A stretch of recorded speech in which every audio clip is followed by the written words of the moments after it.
I'm regularly reminded, again, of James Baldwin.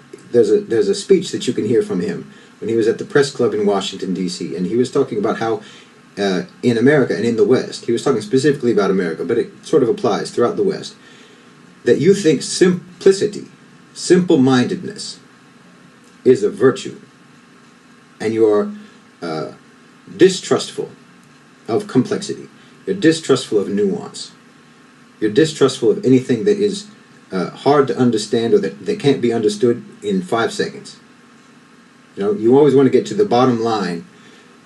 Never mind whether or not whatever is at the bottom line can only be understood when you read the whole page. The marriage of Aisha. Right. That's the favorite talking point, you know? It's like when all else fails in their arguments against Islam, they bring up child marriage, the marriage of Rasulullah to Aisha. It's like the last stone that you have to throw in your hand. The silver bullet. Your prophet married a child. Okay. With all of these types of comments and questions, and in this one, there's an incredible amount of deviousness going on here.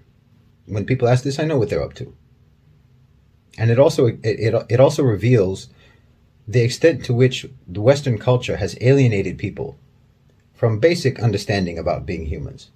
So in the West, they constantly need to be told what's moral or immoral by means of laws and regulations. Even if those laws and regulations, you know, change arbitrarily on a regular basis. And even though those laws, oddly enough, are being written by the least trusted people in the society. I mean, politicians, the politicians who make these laws are regularly regarded in polling by the public as the least trusted and least moral people in the society. But when they say something is illegal, you take it as a moral absolute. Illegal means immoral. And when they legalize something, it means it's morally fine. You take your fatwas on morality from your politicians, even though you don't trust them as far as you could throw them. But why would you do that? The reason you do that is because you trust yourself even less. You trust the politicians on morality more than you trust yourself. And you trust your neighbors even less than you trust yourself. You don't trust that you have enough moral sense to make the right decision on your own. So you defer to politicians in Washington who you yourself regard as criminals. You defer to them to tell you right from wrong. So because you don't have enough sense, or anyway, you don't have enough trust in your sense to, for example, evaluate the maturity level of young people, you said that everyone is a child until they turn 18. Means that someone could literally be just 1 day shy of their 18th birthday, but they're a child all the way up until midnight. And then poof, suddenly they're an adult when the clock strikes 12. Obviously, this doesn't make any sense to anyone, but you need a standard. You need a rule, because without it, you wouldn't trust your own common sense. This is a breakdown of moral reason in the West and of human understanding. And it shows that, in fact, you can't be trusted to do the right thing. You can't be trusted to make the distinction between who is a mature person and who is an immature person, someone who is actually a vulnerable, inexperienced child from someone who is, a responsible person with full cognition and agency. Even though we all know that there are people who are younger than 18 who are more mature than some 30-year-olds, and there are some 30-year-olds who are less mature than teenagers. But okay, you need a standard. You need some help on that issue, because apparently your own sense isn't sufficient. And apparently you can't be trusted to raise your own children right, or to protect them properly from predators. And then because you legalized fornication, you decided that sex outside of marriage is moral now, then you had to decide on a legal age of consent. And then you had to figure out what you're supposed to do when someone who's above the legal age of consent has sex with someone who's below the legal age of consent. And then you also had to figure out what to do when two people who are under the age of consent have sex with each other. Basically, you had to figure out all the rules for fornication. And of course, all of this is arbitrary. But throughout most of the West, none of that applies to marriage, because you still have child marriage throughout the Western world, the same as everywhere else. I mean, child marriage is legal in almost half of the states in America. In some states, you need parental consent, and in some states, there's not even a minimum age. It's the same in Europe. So you don't want adults and minors to fornicate with each other, but it's okay if they marry each other. That's your position.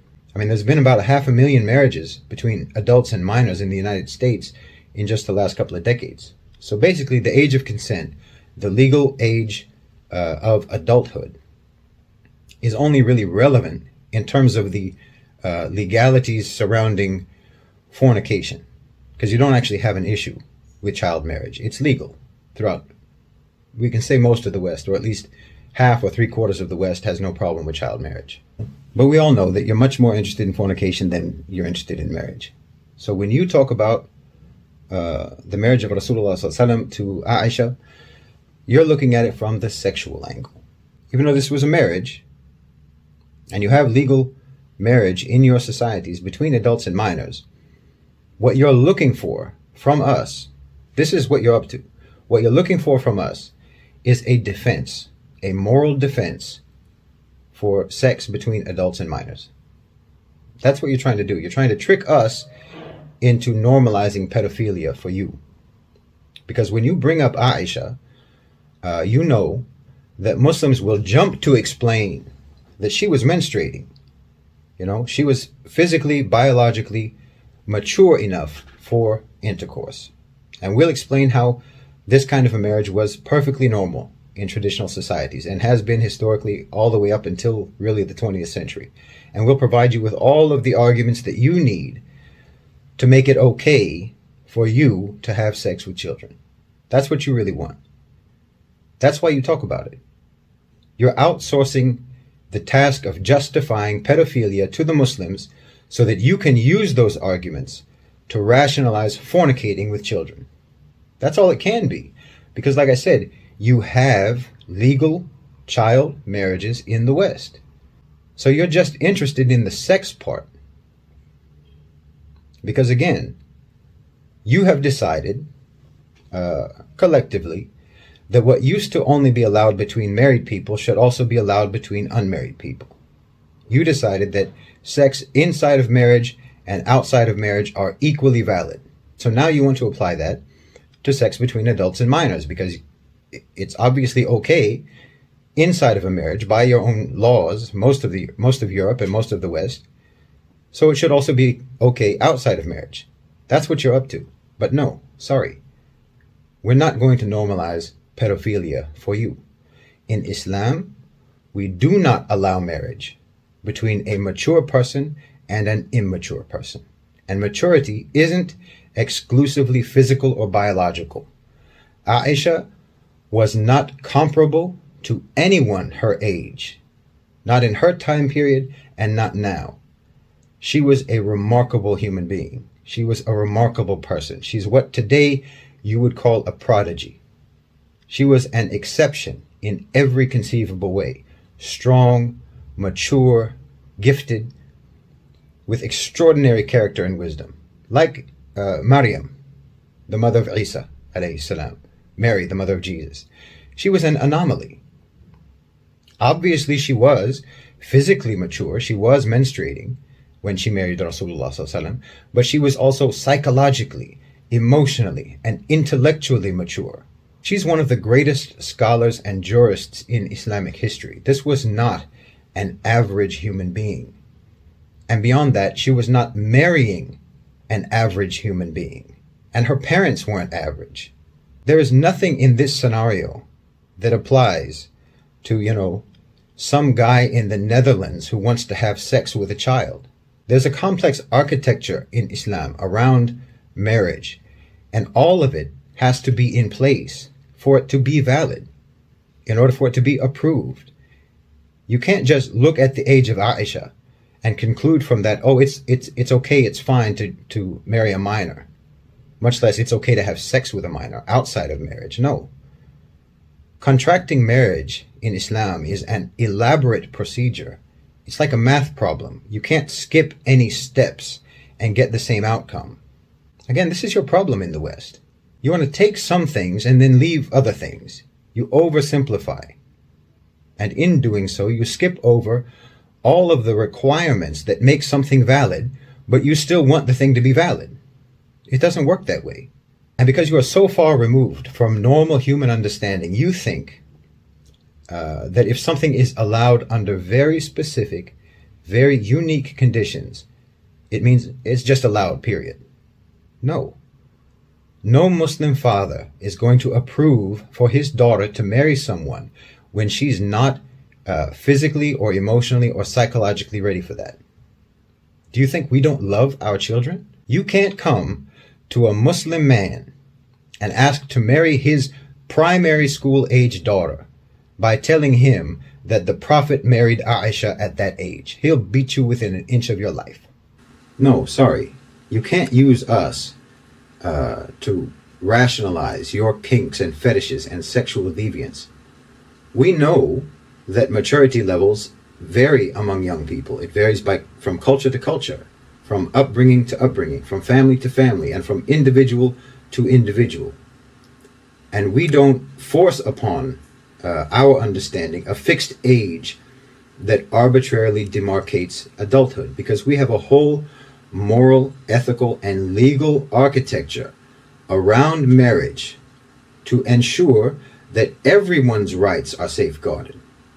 And as for sex outside of marriage, well, obviously that's not even an option in Islam. But none of this applies to you. None of this applies to your culture. You don't have that architecture. You don't have those safeguards and protections. You don't have our system. And of course, you don't raise your children the way we do. I mean, a 9-year-old boy in Gaza is more of a man than a 25-year-old in America. You prolong adolescence to an absurd degree. You don't prioritize maturity, but at the same time, you sexualize your children very early. I mean, you've got like third graders twerking, and singing explicit song lyrics, and then you put that on social media for everyone to see.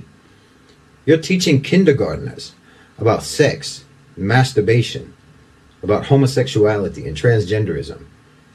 You think that prepubescent children can decide to have their genitals removed before they even know what they're actually for. You put little girls in beauty contests and try to turn them into, miniature Beyoncés and Cardi B's singing about WAP. You need a specific age of consent.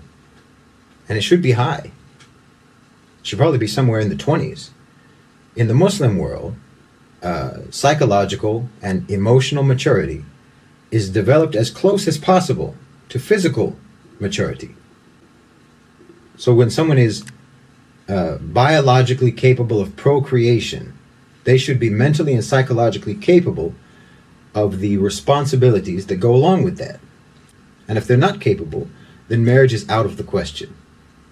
Again, Muslim parents know their children. They love their children.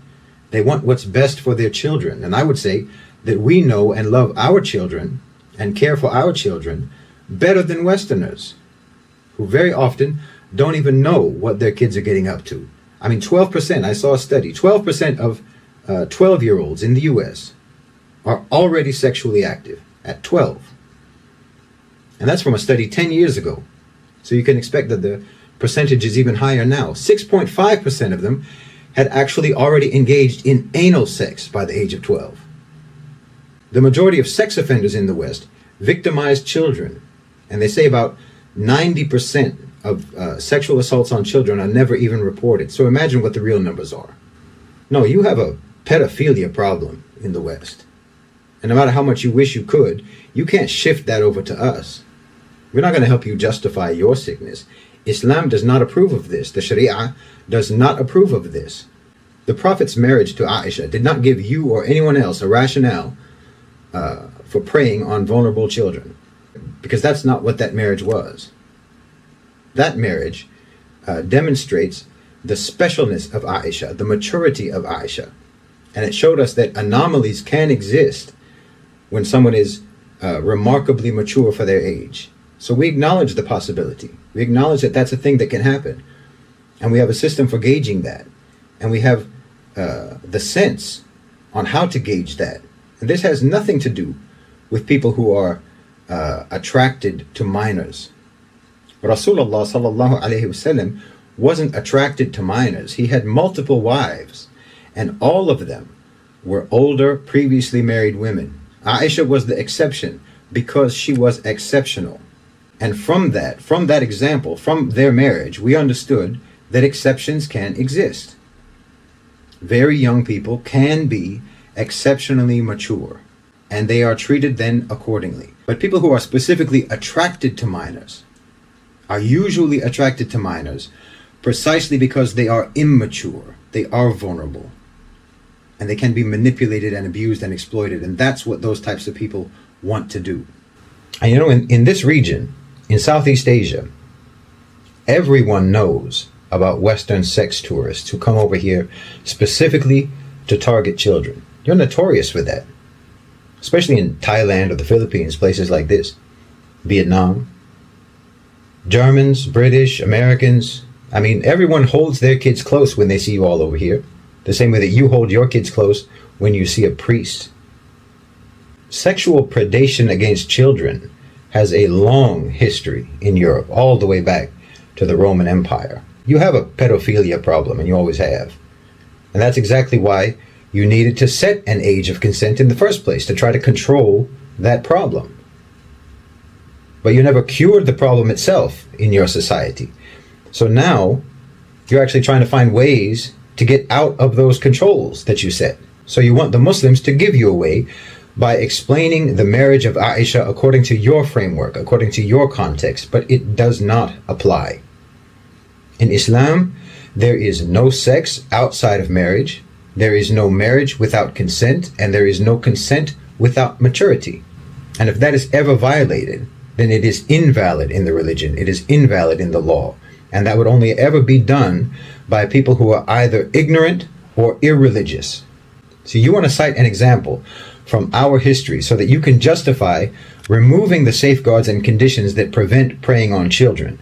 But the marriage of Aisha radiallahu anha to Rasulullah sallallahu alaihi wasallam affirms those safeguards and conditions. So that last stone that you have to throw at us, you know, what you think is that silver bullet when you've got nothing else to say to try to discredit Islam, those accusations just boomerang back around and indict yourselves.